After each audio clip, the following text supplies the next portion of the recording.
नमस्कार विद्यार्थी मित्रांनो, ज्ञानदीप अकॅडमीच्या एमपीएससी आन्सर रायटिंग प्रोग्राममध्ये तुमचं स्वागत आहे. आज आपण आपत्ती व्यवस्थापन या टॉपिकवरचा एक प्रश्न डिस्कस करणार आहोत. यूपीएससी मीन्स 2021 मध्ये आलेला हा प्रश्न आहे. प्रश्न बघूयात. भूकंपाशी संबंधित धोक्यांसाठी भारताच्या असुरक्षिततेबद्दल चर्चा करा आणि गेल्या 3 दशकांमध्ये भारताच्या विविध भागांमध्ये भूकंपांमुळे उद्भवलेल्या मोठ्या आपत्तींचं ठळक वैशिष्ट्यांसह उदाहरण द्या. तर ॲज युज्युअल आपण फोकस आणि लोकस पहिल्यांदा प्रश्नामध्ये शोधत असतो.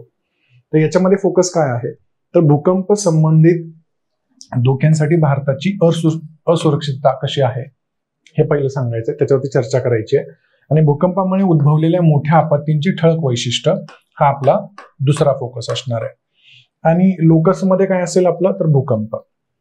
मग आता हा प्रश्न जेव्हा आपण सुरू करू, जेव्हा इंट्रोडक्शन या प्रश्नाचं करायचं असेल, तर ते आपल्याला लोकसला थोडं एक्सप्लेन करावं लागेल. म्हणजे काय, तर भूकंप म्हणजे काय हे थोडक्यात सांगणं इथं अपेक्षित आहे. तर इंट्रोडक्शन मध्ये आपण दिलं की भूकंप ही एक आपत्ती आहे जी चेतावणीशिवाय म्हणजे कुठल्याही पूर्वसूचनेशिवाय उद्भवते आणि त्यामध्ये जमिनीचा आणि त्यावरील सर्व गोष्टींचा हादरे बसणं याचा समावेश होतो.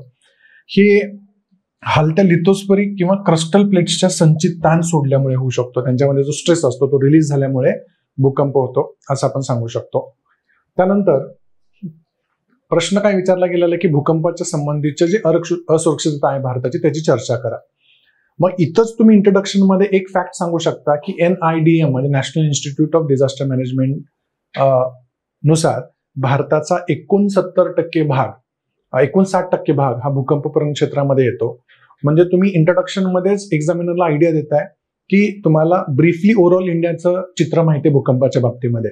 मग ते इंट्रोडक्शन मध्ये पण करू शकता. मी इथं पुढे दाखवलेलं आहे इमेजमध्ये, तुमच्या लक्षात येईल. चर्चा करा म्हटल्यानंतर थोडं आपल्याला त्याच्यावरती सविस्तर सांगावं लागेल की NIDM नुसार भारतातील 59% क्षेत्र हे भूकंपप्रवण क्षेत्र येतं. हे खूप जास्त महत्वाचं आहे. तुम्हाला याच्यामध्ये अजून बारकावे हवे असतील तर तुम्ही तेही सांगू शकता की साधारण 11% जे क्षेत्र आहे हे अतितीव्र भूकंपांच्या प्रवण क्षेत्र आहे असंही तुम्ही सांगू शकता.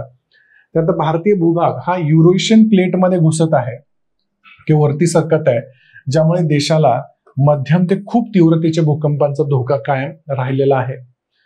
दाट लोकवस्तीचे क्षेत्र असेल भारतामध्ये, ओव्हरक्राउडिंग आहे, लोकसंख्या खूप जास्त आहे, त्या किंवा व्यापक अवैज्ञानिक बांधकाम असतील आणि अनियोजित शहरीकरणामुळे सुद्धा हे धोके वाढताना भविष्यामध्ये आपल्याला दिसत आहेत. म्हणजे चर्चा करा म्हटले पण प्रश्न आहे 10 मार्कांचा. मग याच्यामध्ये खूप मोठी चर्चा आपल्याला नाही करायची आहे. तर तुम्ही काय सांगता की भारताचा किती टक्के भाग हा भूकंपप्रवण क्षेत्र आहे. त्याचबरोबरीनं एक भौगोलिक कारण पण सांगतं की का भूकंप जास्त भारतामध्ये होतात किंवा जास्त तीव्रतेचे होतात. आणि अलीकडची काही कारणं पण तुम्ही सांगतात की अशी काय इंट्रिन्सिक फॅक्टर्स आहेत की ज्याच्यामुळे भारतामध्ये भूकंपाची असुरक्षितता निर्माण झालेली दिसते. ठीक आहे. त्यानंतर याच्यामध्ये एक डायग्राम पण तुम्ही हा काढू शकता. हा नॅशनल डिझास्टर मॅनेजमेंट अथॉरिटीनी दिलेला किंवा त्यांच्या वेबसाईटवरचा हा मॅप आहे. तुम्ही भारताचा नकाशा काढून त्याच्यामध्ये फक्त झोन 5 मध्ये येणारे जो भाग आहे, झोन 5 मध्ये 10.80% म्हणजे साधारण 11% भाग येतो. झोन 5 म्हणजे अतितीव्र भूकंपांचं क्षेत्र आहे भारतामधलं. मग तुम्ही अख्खा मॅप काढून हे सगळं प्लॉटिंग करण्यात काही पॉईंट नाहीये.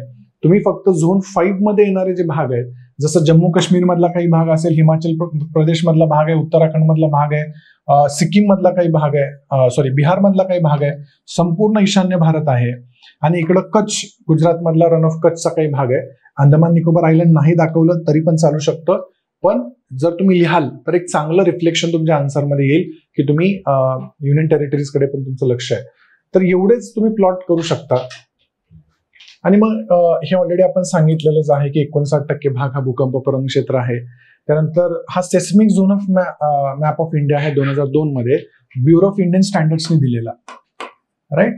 मग तुम्ही NIDMचा उल्लेख करू शकता सोर्स म्हणून किंवा ब्युरो ऑफ इंडियन स्टँडर्ड्स नुसार दिलेला 2002चा हा मॅप आहे हे सांगू शकता. म्हणजे खूप सारी चर्चा या मॅपच्या मदतीनं होणार आहे किंवा खूप जास्त माहिती तुम्ही मॅपच्या आधारे कमी वेळेमध्ये सांगू शकता. त्यानंतर पुढे की गेल्या 3 दशकांमध्ये भूकंपामुळे झालेले प्रमुख आपत्ती कोणत्या आहेत, त्यांच्या वैशिष्ट्यांसह चर्चा करा असं सांगितलेलं आहे. आता मी मुद्दाम इथं काही ठराविक भूकंप आणि त्यांची खूप वैशिष्ट्य डिटेलमध्ये सांगितलेली नाही आहेत, पण अलीकडच्या काळामध्ये भारतात झालेले काही प्रमुख भूकंप इथे दिलेले आहेत. किल्लारीचा भूकंप असेल 1993 मध्ये झालेला महाराष्ट्रामधला, चामोली 1999 उत्तराखंडमध्ये झाला होता. त्यानंतर भुज हा आपण म्हणू शकतो की सगळ्यात मोठा एक भूकंप होता आपत्तीच्या दृष्टिकोनातून. त्यानंतर सुनामी 2004.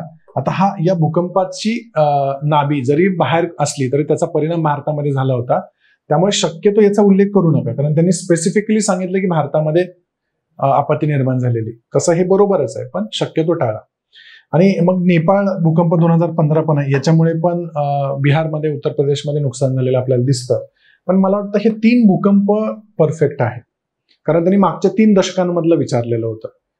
पण तुम्ही किल्लारीच्या भूकंपाच्या बाबतीमध्ये आता विशेष वैशिष्ट्यांसह सांगायचं आहे म्हणजे काय, तर कुर्डोडी फॉल्ट होता, की भूकंपाची नाभी किती खोल होती जमिनीपासून, रिस्टर स्केलवरती मॅग्नेट्यूड किती होतं, म्हणजे 6.3 मॅग्नेट्यूडचा भूकंप होता, 10,000 पेक्षा जास्त लोकांचा मृत्यू झाला. ग्रामीण भागामध्ये कच्च्या बांधकामांमध्ये झालेला भूकंप होता, त्यामुळे मृत्यूच्या संख्या जास्त आपल्याला दिसते. 52 गावांच्या मध्ये पडझड झालेली दिसते. त्यानंतर भुजच्या भूकंपाच्या बाबतीमध्ये पण तुम्ही सांगू शकता की अनप्लॅन्ड जेव्हा आपण शहरीकरण करतो तेव्हा काय होतं, कारण इथं भूकंपाची तीव्रता खूप जास्त होती. 7.7 रिस्टर स्केलवरती मॅग्नेट्यूडचा भूकंप हा झालेला होता, आणि याच्यामध्ये मृत्यूची जी संख्या होती ती प्रचंड जास्त आहे, म्हणजे 20,000पेक्षा जास्त लोकांचा मृत्यू याच्यामध्ये झालेला दिसतो. राईट. तर हे 3 भूकंप थोडक्यात तुम्ही एक्सप्लेन केले तरी पण हे परफेक्ट इथं आन्सर होऊ शकतं. आता उत्तराचा शेवटचा भाग आहे की कन्क्लुजन. कन्क्लुजन मध्ये काय लिहायचं? प्रश्नामध्ये ऑलरेडी सांगितलं की भारत हा भूकंपाच्या बाबतीमध्ये असुरक्षित आहे. तुम्ही बॉडीमध्ये पण ते एक्सप्लेन केलं. आता तुम्हाला कन्क्लुजन मध्ये काय सांगायचं की याला काय केलं पाहिजे, आपण सोल्युशन्स काय आपण करू शकतो. ओके. तर मग काही पण ऍक्च्युअली असू शकतात सोल्युशन. मी एक तिथं उदाहरण सांगितलंय की भूकंप प्रतिरोधक पायाभूत सुविधा निर्माण केल्या पाहिजे. का परिणाम काय होतोय की अनेक पायाभूत सुविधांचं नुकसान होत आहे. तर भूकंप प्रतिरोधक म्हणजे अर्थक्वेक रेसिस्टंट कन्स्ट्रक्शन्स आपण केले पाहिजेत, त्याच्यावर लक्ष केंद्रित करणारी प्रणाली आणि संस्कृतीची स्थापना आपण केली पाहिजे.